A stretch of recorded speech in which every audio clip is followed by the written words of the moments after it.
Hey guys, what's up? My name's Astron. So I've been playing Genshin Impact for the last like 2 or 3 days, non-stop, just no-lifing it. And I'm a pretty big noob, but I've learned a lot from playing so far, especially from my friends who've been playing and other videos kind of like this. And I've realized that there are a lot of people who have been making mistakes like me, but I've been making some pretty big mistakes that I haven't seen a lot of people talking about.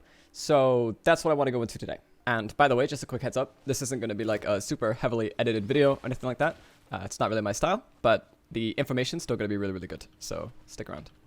Okay, let's start with number one. And this is pretty important. So if you press F3, you could go to the wish page here. And when I first started a couple days ago, I looked at a tier list of the best characters in the game. And I noticed that Dialek was one of them. He's really cool, and he does a lot of really like awesome stuff, and he's just busted. Everybody likes Dialek. So I had my plan. I'm going to roll on this page until I get Dialek, and then I'm going to build the Dialek and have super OP character, GG, right? But that's not really how it worked out.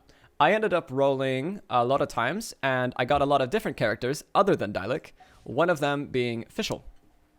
And when I got her, I noticed that she was also pretty high on the tier list. So I was like, okay, I'm just going to build my team around Fischl until I get Dialek. And GG, right?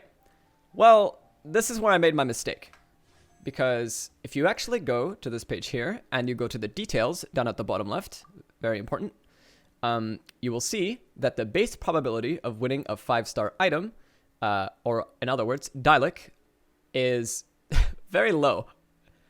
Even when it's consolidated, it's extremely low. But if I go onto this page here and hit the same button, details, you will see that the drop rates are increased, especially for Venti, who is very strong right now, by the way. I'd highly recommend picking up a Venti. And Fischl, who I decided would be my main. Now, the reason that this is so important is because every time that you roll a duplicate character in the wish page, you are going to receive an item. Let's go to the item really quick. You go to the constellation page, which is like essentially your upgrade. These are very, very important, by the way. You'll receive this item here. So each character has their own individual upgrade material, which you receive for doing the wishes. And if I had known this, I probably would be like right here right now, or maybe even right here. Like my Fischl would be so much higher in her constellation tree, but I had no idea because I was just trying to reach for Dialek because I really wanted just to have, I just wanted Dialek. He's busted, right? GG's. So I guess what I'm trying to say is if you get a character, you should definitely check to see if they are on this page right here, if they are something that you want to grow, because the drop rates right now are really, really, really busted. I didn't do it. Big mistake on my part. Okay, so mistake number 2 that I made was actually also at the start of the game, which isn't as important, but when I was building my party initially, if you go to your party setup, so press escape, go to party setup, you will see, once it loads, there is a button up here called Elemental Resonance. I didn't know at the time, but if you have 2 of the same element in your party, you will receive a special effect. Since I'm personally building Fischl, who I'm building her as like physical damage as like a carry, so I saw that the double pyro increases my attack by 25%. And since I'm playing Fischl, that's a really big deal because 25% increased attack is huge, especially since AD is such like a scaling factor. Going into later as well. It's just, it's really good. So make sure that if it's something that you need, take a look at these different combinations and try and find something that helps you. Like, a lot of people will go around and collect their animalcules or whatever they're called, with double wind on their team. So like, let's say you roll a Venti or something because you're lucky. You could roll the Traveler and Venti on the same group and you would receive a really good move speed increase, and your stamina consumption would also go down by a really good margin. There's a lot of different stuff you could play with, which is fun. But yeah, I decided to go with the double pyro build for me personally, and I've been really enjoying it. I actually love my team. Okay, mistake number 3. I'm going to put a link down in the description to this because it's super, super important. The Genshin interactive map is huge. Somebody created a map which essentially tells you where the location of everything is. And this is good for like mid-maxers who want to get everything done. Like if you look at my minimap right now, you see these little stars or whatever. Oh, it disappeared. There it is. Those are the the things. Okay, you go and collect them, and they give you adventure XP when you turn them into the statue, right? So initially, I wasn't looking on the map, and I'm essentially lost now because I don't know where any of the stars are, and I don't know how many I need to collect. But if I had started right from the start and been like, okay, I'm just going to go out of my way and collect all the stars now, then it would have been a lot easier because I'd have the map to lead the way. Now I'm going to have to kind of dash around and look at the map and cross-reference like, okay, clear this point, and now I clear this point, and now I clear this point. So what I'm saying is I didn't use the map at all. And that was a big mistake. You should definitely use the map because it is OP. It's very, very big OP. Okay, so mistake number 4. Artifacts are very important. I think that's pretty obvious, but obviously you want to, level up your artifacts and all that.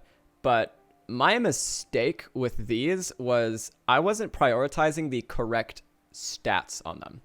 And I have a great example of this, but let's say click on the feather, right? You're going to notice that the feather has a base attack stat, and then it has all of these little stats down here. And these are super important. These are actually the most important part of the artifact. Arguably more important than the set piece. Because oftentimes what will happen is the actual stats on the artifact will outweigh the 4-piece set. That kind of depends. That's not always going to be the case, but that's where you have to kind of decide what you want to do. But I was kind of just throwing artifacts on anybody. Like, okay, I'm just going to put, I don't know, defense plus 10 on my Fischl. And, GG, she's going to be great. But no, that's not what you want to do. I actually have a perfect example of this. So let's go over to the goblets. Okay, so I'm at the goblets. And I have a purple one and a blue one. And initially I'd be like, okay, wait, I'd probably want the 4-star one because it's way better, right? But if you look at the actual stats, since I'm doing martial artist, I'm like, wow, this is perfect for me.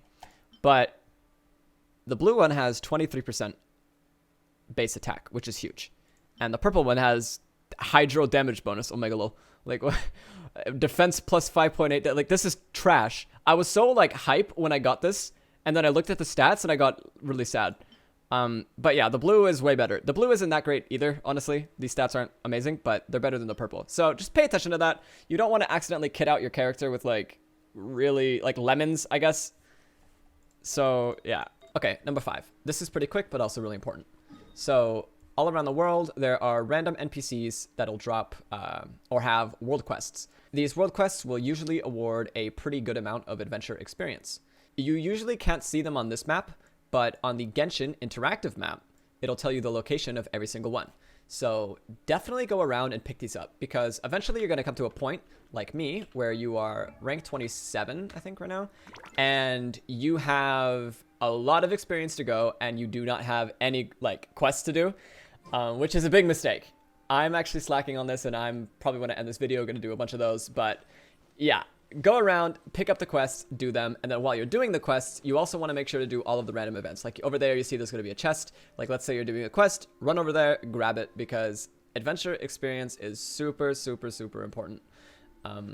Just make sure you're doing all that. Stay on top of it, because if you fall behind on that, you're going to have to come back and do it later anyways. So if you get it done now, then you can focus on other stuff later. Okay, so number 6. This one is like my kryptonite. I am phenomenally lazy. Really lazy. It's bad. Doing this video is already really hard. I've been saying I'm gonna do it for 3 days and then I just don't do it. So this is really bad because this game rewards not being lazy and it punishes you for being lazy. So one thing that you want to do is go around and actually talk to every single NPC. I know that sounds horrible because it is horrible, especially for me. I'm really bad at this, but if you go around to the NPCs and you talk to them, and usually if you select, I think it's the second dialogue option for most people, usually there is going to be a reward for talking to them. Just random NPCs. They'll give you items. Sometimes they'll give you a little bit of experience, maybe. It kind of depends, but yeah. Talking to NPCs is actually worth it. As much as it sucks having to go around and actually communicate with people. I mean, the reason I play this game is to escape from people, so having to talk to even robots is kind of a lot.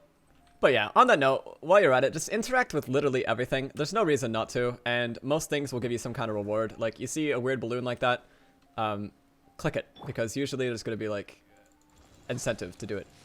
I can't actually pop these. That's unlucky.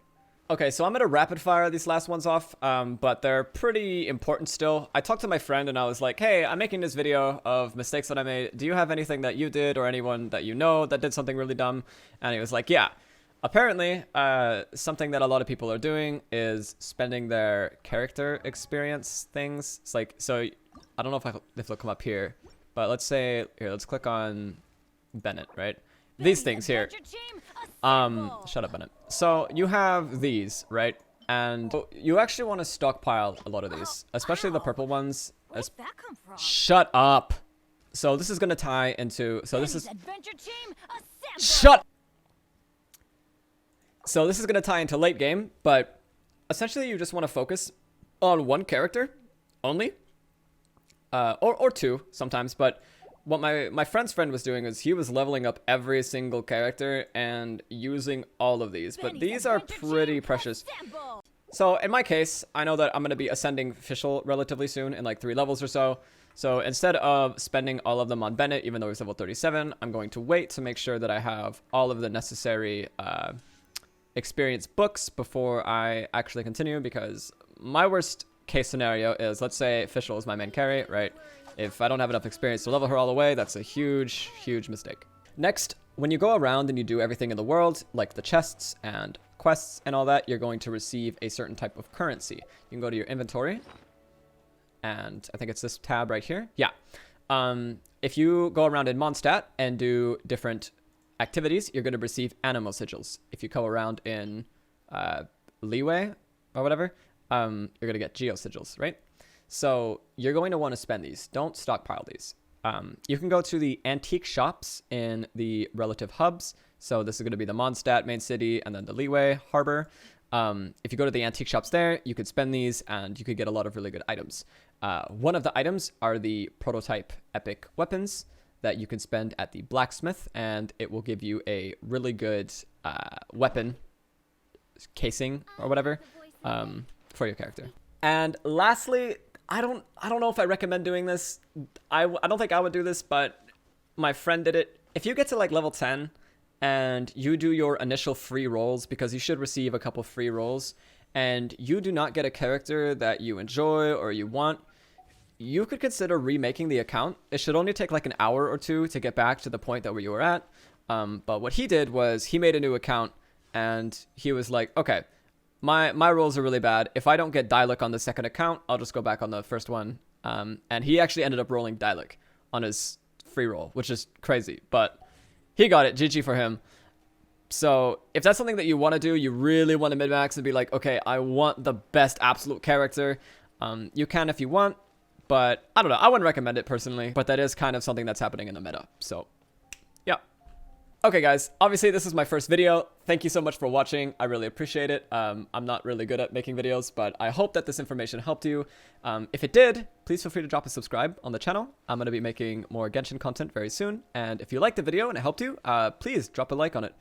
And all that. Comment down below. Say hi or something. I don't know. All right, guys. GG's.